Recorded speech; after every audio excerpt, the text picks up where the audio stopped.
Walter آئزیکسن نے ایلان مسک کی سوانح عمری پر یہ کتاب لکھی ہے جس میں دنیا کے امیر ترین شخص کے کاروبار اور طرز زندگی پر نظر ڈالی ہے۔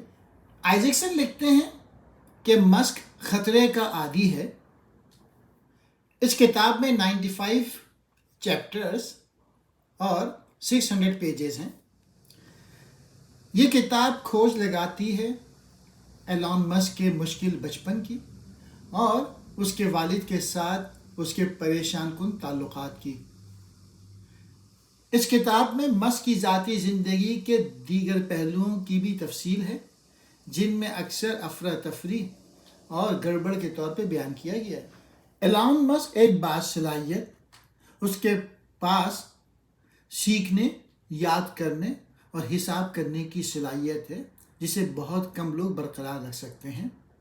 اس کے پاس ایک سیارے کے سائز کا دماغ ہے۔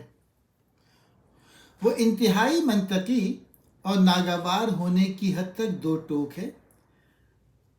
یہ Zip2 internet startup کے ساتھ ابتدائی کامیابیوں کا پتہ لگاتی ہے، پے پیل کے ساتھ اس پہلی بڑی خوش قسمتی تک۔ اس کے بعد مسک نے اپنی پوری ذاتی دولت ایک خلائی کمپنی میں ڈال دی، ایسے وقت میں جب صرف حکومتیں ہی خلا میں جانے کی استطاعت رکھتی تھی، اور پھر ایک الیکٹرک کار کمپنی جب کسی کو یقین نہیں تھا کہ ایسی چیز کبھی قابل عمل ہوگی۔ اسپیس ایکس نے دوبارہ قابل استعمال راکٹ بنا کر خلا میں انقلاب برپا کر دیا۔ ایلان مسک کی ٹیسلا کرائسلر کے بعد 1925 میں امریکہ میں پہلی کامیاب آٹوموٹیو اسٹارٹ اپ ہے۔ ایلان مسک بہت سے کاروباری لوگوں کے مقابلے میں وسیع ویژن رکھتے ہیں اور پیسہ اہم چیز نہیں ہے۔ امکانات ہیں کہ آپ نے اسپیس ایکس کے بارے میں سنا ہوگا یا یہ کہ آپ ٹیسلا چلانا پسند کریں گے۔ کم از کم آپ نے شاید پہلے بھی پے پیل استعمال کیا ہو۔ ان تینوں کمپنیوں میں کیا مشترک ہے؟ ان کے بانی ایلان مسک ہیں۔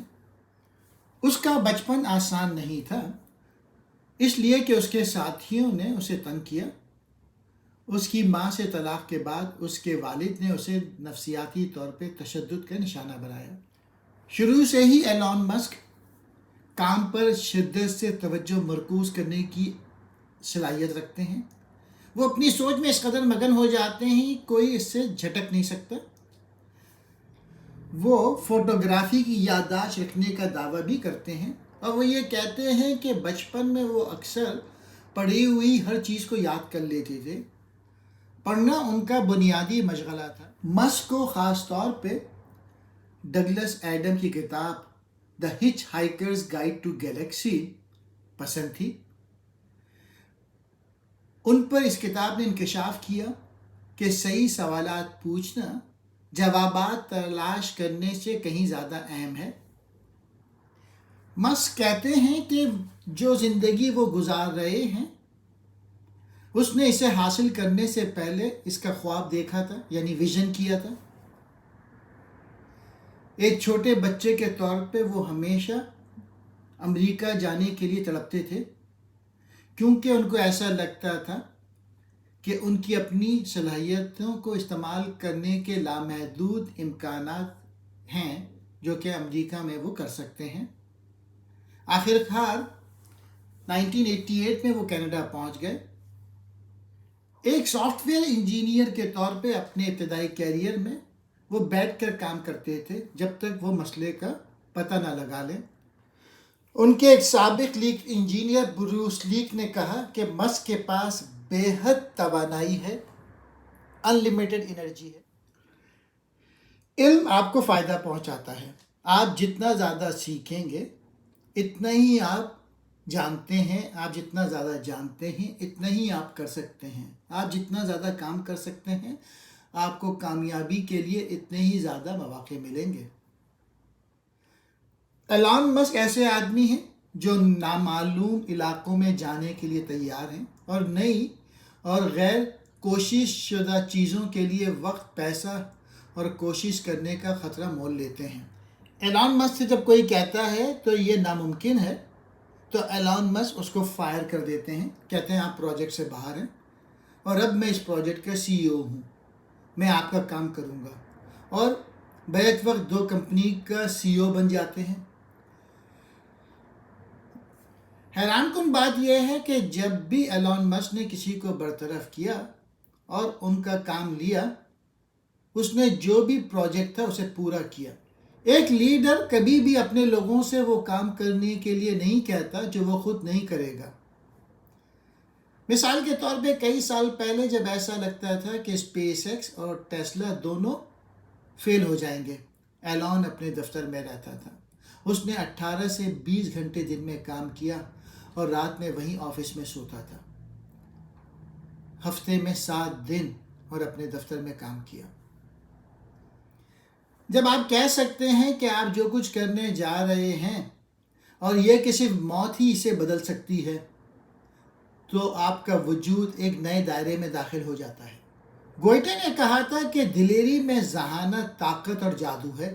ایلان مسک نے اپنے کیریئر کے شروع میں اس نتیجے پہنچے تھے کہ زندگی مختصر ہے، اس لیے اگر آپ اس چیز کو قبول کرتے ہیں تو آپ ایک واضح نتیجے میں پہنچتے ہیں کہ آپ جتنی محنت کر سکتے ہیں اسے کرنی چاہیے۔ ایلان مسک نے اسپیس ایکس، پے پیل، نیورو لنک اور بورنگ کمپنی تشکیل دی ہے اور ٹیسلا میں سرمایہ کاری کی ہے، انہوں نے بنائی نہیں ہے۔ ایلان مسک نے صنعت میں خلل ڈالنے والے کئی کاروبار بنائے ہیں۔ میری نسل کے بہترین ذہن اس بارے میں سوچ رہے ہیں کہ لوگوں کو اشتہارات پر کلک کرنے کا طریقہ بنایا جائے۔ ایلان مسک کہتے ہیں کہ میرے خیال میں بہت سارے ذہین لوگ جو انٹرنیٹ کی چیزوں، فائنانس اور لا میں جا رہے ہیں، یہی وجہ ہے کہ جدت یا انوویشن نہیں ہو رہی۔ اگر اصول ایسے ہیں کہ آپ ترقی نہیں کر سکتے تو آپ کو اصولوں سے لڑنا پڑے گا۔ ایک وقت تھا جب ایلان مسک جنوبی افریقہ میں رہتا تھا اور دن میں 2 کتابیں پڑھتا تھا۔ نیورو سائیکالوجسٹ کے مطابق مسک کا رویہ کسی ایسے شخص سے ملتا جلتا ہے جسے اللہ تعالیٰ نے گہرا تحفہ دیا ہو۔ یہ وہ لوگ ہیں جو بچپن میں غیر معمولی ذہن کا مظاہرہ کرتے ہیں اور زیادہ سے زیادہ نمبر آئی کیو ٹیسٹ میں لے کے آتے ہیں۔ یہ وہ لوگ ہیں جو کہ دنیا میں جھانکتے ہیں اور خامیاں تلاش کرتے ہیں اور انہیں ٹھیک کرتے ہیں۔ یہ کتاب ایک ہی وقت میں مسک کی مختلف تصویر پیش کرتی ہے، ایک طرف بے رحم انا پرست شخص اور دوسری طرف ایک انتہائی ذہین آدمی۔ یہ کتاب ایلان مسک کے اچھے، برے اور بدصورتی کی اچھی نمائندگی کرتی ہے۔ والٹر آئزیکسن اپنی کتاب میں لکھتے ہیں کہ ٹویٹر کے مالک جیک ڈارسی کو ایلان مسک نے خفیہ پیشکش کی جسے وہ انکار نہیں کر سکے اور اس طریقے سے انہیں ٹویٹر بیچنا پڑا۔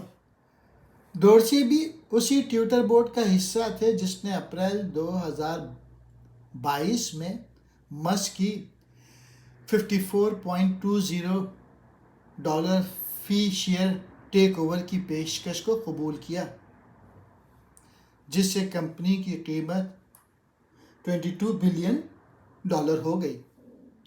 یہ ایک ایسے شخص کی داستان ہے جسے کبھی ایک بصیرت والا شخص سمجھا جاتا ہے، لیکن بعض اوقات پاگل مزاج اور خود کو تباہ کرنے والا۔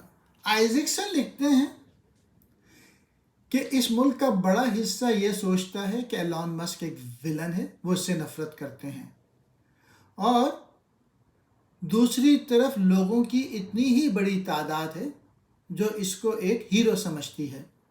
آئزیکسن نے ایلان مسک سے کہا، میں صرف آپ سے چند انٹرویوز نہیں چاہتا، میں آپ کے ساتھ 2 سال گزارنا چاہتا ہوں، ہر وقت تمام میٹنگز پہ میں کچھ بھی خارج نہیں کروں گا۔ میں آپ کو سوالات کا ایک سیٹ دینے کے بجائے میں آپ کو عمل میں دیکھنا چاہتا ہوں، اور دوسری بات یہ ہے کہ میں نہیں چاہتا کہ آپ کتاب کا کوئی بھی حصہ کنٹرول کریں۔ ایلان مسک نے اس کتاب کے لیے